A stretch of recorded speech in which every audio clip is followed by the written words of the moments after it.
ನಮಸ್ಕಾರ ಸ್ನೇಹಿತರೆ, ಇಂದಿನ ದಿನವು ನಮ್ಮ ಭರವಸೆಯ ಬೆಳಕು ಯೂಟ್ಯೂಬ್ ವಾಹಿನಿಯಲ್ಲಿ ಒಂದು ಅದ್ಭುತವಾದ ಮಾಹಿತಿಯನ್ನು ನಿಮಗಾಗಿ ತಂದಿರುತ್ತೇವೆ. ದಯವಿಟ್ಟು ಎಲ್ಲರೂ ಕೂಡ ತಪ್ಪದೇ ನೋಡಿ. ನೀವಿನ್ನು ನಮ್ಮ ಭರವಸೆಯ ಬೆಳಕು ಯೂಟ್ಯೂಬ್ ಚಾನೆಲ್ ಅನ್ನು ಸಬ್ಸ್ಕ್ರೈಬ್ ಆಗಿಲ್ಲ ಅಂದರೆ ಈ ಕೂಡಲೇ ಸಬ್ಸ್ಕ್ರೈಬ್ ಆಗಿ, ಹಾಗೆ ಪಕ್ಕದಲ್ಲಿ ಕಾಣುವ ಬೆಲ್ ಐಕಾನ್ ಕ್ಲಿಕ್ ಮಾಡಿ ಹಾಗೂ ಕಮೆಂಟ್ ಮಾಡಿ, ಶೇರ್ ಮಾಡಿ, ಲೈಕ್ ಮಾಡಿ. ನಿಮ್ಮ ಸ್ನೇಹಿತರೊಂದಿಗೆ ನಮ್ಮ ಯೂಟ್ಯೂಬ್ ವಾಹಿನಿಯನ್ನು ಹಂಚಿಕೊಳ್ಳಿ. ಬನ್ನಿ ಸ್ನೇಹಿತರೆ, ಇವತ್ತಿನ ಟಾಪಿಕ್ ಅನ್ನು ಪ್ರಾರಂಭಿಸೋಣ.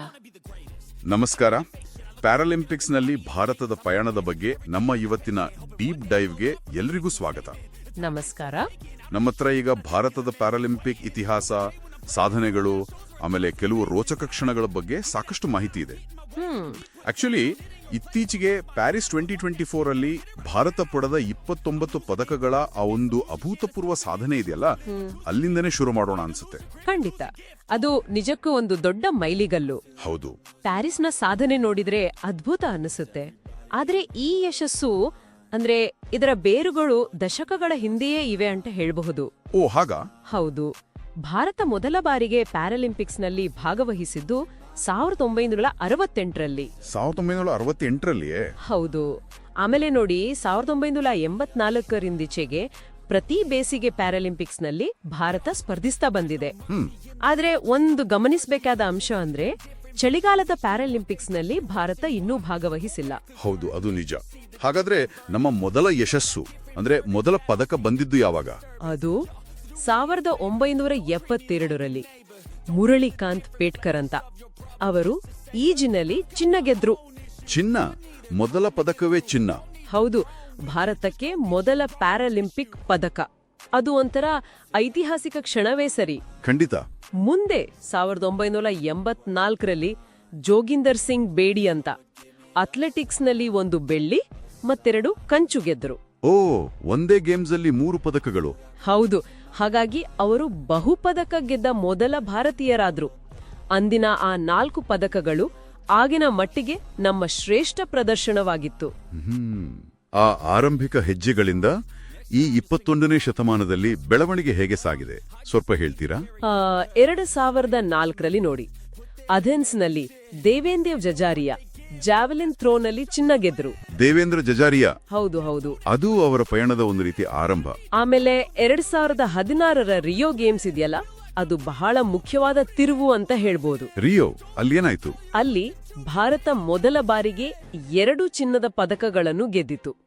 ಮರಿಯಪ್ಪನ್ ತಂಗವೇಲು ಹೈ ಜಂಪ್ನಲ್ಲಿ ಮತ್ತು ದೇವೇಂದ್ರ ಝಜಾರಿಯಾ ಜಾವೆಲಿನ್ ಥ್ರೋನಲ್ಲಿ ತಮ್ಮ 2ನೇ ಚಿನ್ನ ಗೆದ್ರು. ಓಹೋ, ದೇವೇಂದ್ರ ಜಜಾರಿಯಾ ಅವರ 2ನೇ ಚಿನ್ನ ಅಂದ್ರೆ ಬಹು ಚಿನ್ನದ ಪದಕ ಗೆದ್ದ ಮೊದಲ ಭಾರತೀಯರಾದ್ರು ಅಲ್ವಾ? ಖಂಡಿತವಾಗಿ ಅವರೇ ಮೊದಲಿಗರು. ಮತ್ತು ರಿಯೋದಲ್ಲಿ ಇನ್ನೊಂದು ವಿಶೇಷತೆ ಇತ್ತಲ್ಲ, ಮಹಿಳೆಯೊಬ್ಬರು ಪದಕ ಗೆದ್ದಿದ್ದು? ಹೌದು ಹೌದು, ದೀಪಾ ಮಲಿಕ್ ಶಾರ್ಟ್ ಪುಟ್ನಲ್ಲಿ ಬೆಳ್ಳಿ ಪದಕ ಗೆದ್ರು. ಅದರೊಂದಿಗೆ ಪ್ಯಾರಾಲಿಂಪಿಕ್ಸ್ನಲ್ಲಿ ಪದಕ ಗೆದ್ದ ಮೊದಲ ಭಾರತೀಯ ಮಹಿಳೆ ಎಂಬ ಇತಿಹಾಸವನ್ನೇ ಸೃಷ್ಟಿಸಿದ್ರು ಅವರು. ಇದು ಮುಂದಿನ ಪೀಳಿಗೆಯ ಮಹಿಳಾ ಅಥ್ಲೀಟ್ಗಳಿಗೆ ಒಂದು ದೊಡ್ಡ ಸ್ಫೂರ್ತಿ ಆಯಿತು. ನಿಜ. ಆ ಸ್ಫೂರ್ತಿ, ಆ ಪ್ರೇರಣೆ ಟೋಕಿಯೋ 2020ರಲ್ಲಿ, ಅದು 2021ರಲ್ಲಿ ನಡೀತು ಅಲ್ವಾ, ಸ್ಪಷ್ಟವಾಗಿ ಕಾಣಿಸಿತು ಅಂತ ಅನ್ಸುತ್ತೆ. ಹೌದು. 54 ಸ್ಪರ್ಧಿಗಳ ತಂಡ, 19 ಪದಕಗಳು. ಅದು ಪ್ಯಾರಿಸ್ಗಿಂತ ಮೊದಲು ನಮ್ಮ ಸಾರ್ವಕಾಲಿಕ ಶ್ರೇಷ್ಠ ಪ್ರದರ್ಶನವಾಗಿತ್ತು. ಹೌದು, ಖಂಡಿತ. ಈ ದೊಡ್ಡ ಜಿಗಿತಕ್ಕೆ ಏನ್ ಕಾರಣ ಇರಬಹುದು? ಟೋಕಿಯೋದ ಯಶಸ್ಸು ಅನ್ನೋದು ಅದು ಹೇಗೆ ಅಂದ್ರೆ ಹಲವು ವರ್ಷಗಳ ಪರಿಶ್ರಮದ ಫಲ. ಅಲ್ಲಿ ಅವನಿ ಲೇಖಾರ ನೋಡಿ, ಶೂಟಿಂಗ್ನಲ್ಲಿ ಚಿನ್ನ ಗೆದ್ರು. ಹೌದು, ಅವನಿ ಲೇಖಾರ ಈ ಸಾಧನೆ ಮಾಡಿದ ಮೊದಲ ಭಾರತೀಯ ಮಹಿಳೆ ಅವರು. ಅಷ್ಟೇ ಅಲ್ಲ, ಇನ್ನೊಂದು ಕಂಚು ಕೂಡ ಗೆದ್ದು ಬಹುಪದಕ ವಿಜೇತೆಯಾದ್ರೂ ಕೂಡ. ಅದ್ಭುತ. ಇನ್ನೊಬ್ರು ಸುಮಿತ್ ಆಂಟಿಲ್ ಜಾವೆಲಿನ್ನಲ್ಲಿ ವಿಶ್ವ ದಾಖಲೆಯೊಂದಿಗೆ ಚಿನ್ನ ಗೆದ್ರು. ವಿಶ್ವ ದಾಖಲೆ? ಹೌದು. ವಿಶೇಷವಾಗಿ ಬ್ಯಾಡ್ಮಿಂಟನ್ ಮೊದಲ ಬಾರಿಗೆ ಪ್ಯಾರಾಲಿಂಪಿಕ್ಸ್ಗೆ ಸೇರಿತ್ತು. ಆ ಪಾದಾರ್ಪಣೆಯಲ್ಲೇ ನಮಗೆ 4 ಪದಕಗಳು ಬಂದವು. 4 ಪದಕಗಳು ಬ್ಯಾಡ್ಮಿಂಟನ್ನಿಂದಲೇ? ಹೌದು. ಅದರಲ್ಲಿ 2 ಚಿನ್ನ ಕೂಡ ಸೇರಿವೆ. ಆರ್ಚರಿಯಲ್ಲಿ ಹರವಿಂದರ್ ಸಿಂಗ್ ಕಂಚು ಗೆದ್ದು ಆರ್ಚರಿಯಲ್ಲಿ ನಮಗೆ ಮೊದಲ ಪದಕ ತಂದುಕೊಟ್ರು. ಹಾಗೆ ದೇವೇಂದ್ರ ಜಜಾರಿಯಾ ತಮ್ಮ 3ನೇ ಪದಕವನ್ನು ಗೆದ್ರು ಅಂತ ಕೇಳಿದೆ. ಸ್ಥಿರತೆಗೆ ಇದೊಂದು ಅದ್ಭುತ ಉದಾಹರಣೆ. ಖಂಡಿತ. 3ನೇ ಪದಕ. ಟೋಕಿಯೋದಲ್ಲಿ ಯಶಸ್ಸು ಒಂದೇ ಕ್ರೀಡೆಗೆ ಸೀಮಿತವಾಗಿರ್ಲಿಲ್ಲ ಅಲ್ವಾ, ಹಲವು ಕ್ರೀಡೆಗಳಲ್ಲಿ ಹಂಚಿ ಹೋಗಿತ್ತು ಅನ್ನೋದು ಗಮನಾರ್ಹ. ನಿಜ.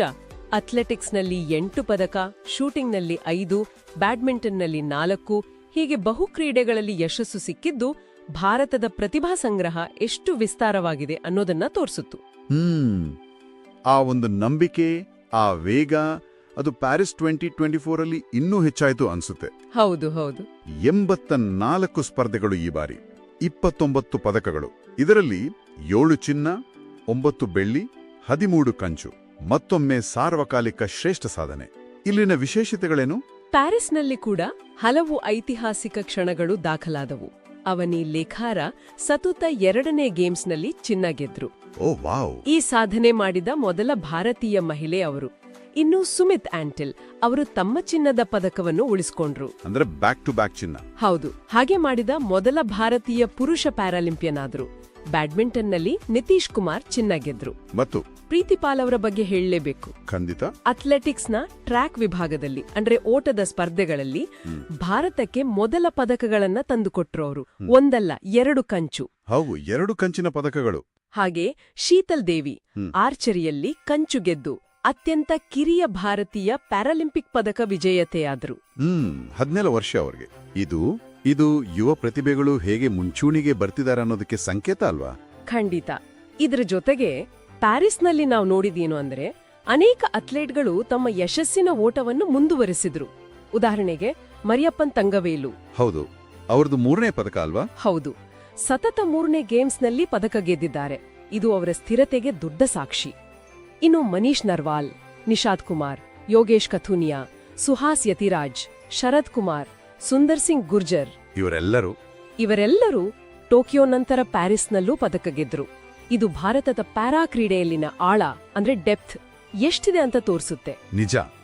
ಒಟ್ಟಾರೆಯಾಗಿ ನೋಡಿದ್ರೆ ಭಾರತ ಇದುವರೆಗೆ ಪ್ಯಾರಾಲಿಂಪಿಕ್ಸ್ನಲ್ಲಿ ಒಟ್ಟು 60 ಪದಕಗಳನ್ನ ಗೆದ್ದಿದೆ. ಅದರಲ್ಲಿ 16 ಚಿನ್ನ, 21 ಬೆಳ್ಳಿ, 23 ಕಂಚು. ಹೌದು, ಇದರಲ್ಲಿ ಅಥ್ಲೆಟಿಕ್ಸ್ನದ್ದೇ ಸಿಂಹಪಾಲು ಅಂತ ಹೇಳ್ಬೋದು. ಸುಮಾರು 35 ಪದಕಗಳು ಅಥ್ಲೆಟಿಕ್ಸ್ನಿಂದಲೇ ಬಂದಿವೆ. ಹೌದು, ಅಥ್ಲೆಟಿಕ್ಸ್ ನಮ್ಮ ಪ್ರಮುಖ ಶಕ್ತಿ. ಮತ್ತು ವೈಯಕ್ತಿಕವಾಗಿ ನೋಡಿದ್ರೆ ತಲಾ 3 ಪದಕಗಳೊಂದಿಗೆ ದೇವೇಂದ್ರ ಝಜಾರಿಯಾ, ಅವನಿ ಲೇಖಾರ ಮತ್ತು ಮರಿಯಪ್ಪನ್ ತಂಗವೇಲು ಅತ್ಯಂತ ಯಶಸ್ವಿ ಅಥ್ಲೀಟ್ಗಳಾಗಿ ಹೊರಹೊಮ್ಮಿದ್ದಾರೆ. ಸ್ಪಷ್ಟವಾಗಿ ಕಾಣಿಸ್ತಿದೆ, ಇತ್ತೀಚಿನ ವರ್ಷಗಳಲ್ಲಿ ಭಾರತದ ಪ್ರದರ್ಶನ ಅದ್ಭುತವಾಗಿ ಸುಧಾರಿಸಿದೆ. ಭಾಗವಹಿಸುವಿಕೆ ಹೆಚ್ಚಾಗಿದೆ, ಯಶಸ್ಸು ಬೇರೆ ಬೇರೆ ಕ್ರೀಡೆಗಳಿಗೆ ವಿಸ್ತರಿಸಿದೆ. ಇದು ನಿಜಕ್ಕೂ ಎಲ್ಲರಿಗೂ ಸ್ಫೂರ್ತಿದಾಯಕವಾದ ಪಯಣ. ಖಂಡಿತವಾಗಿಯೂ.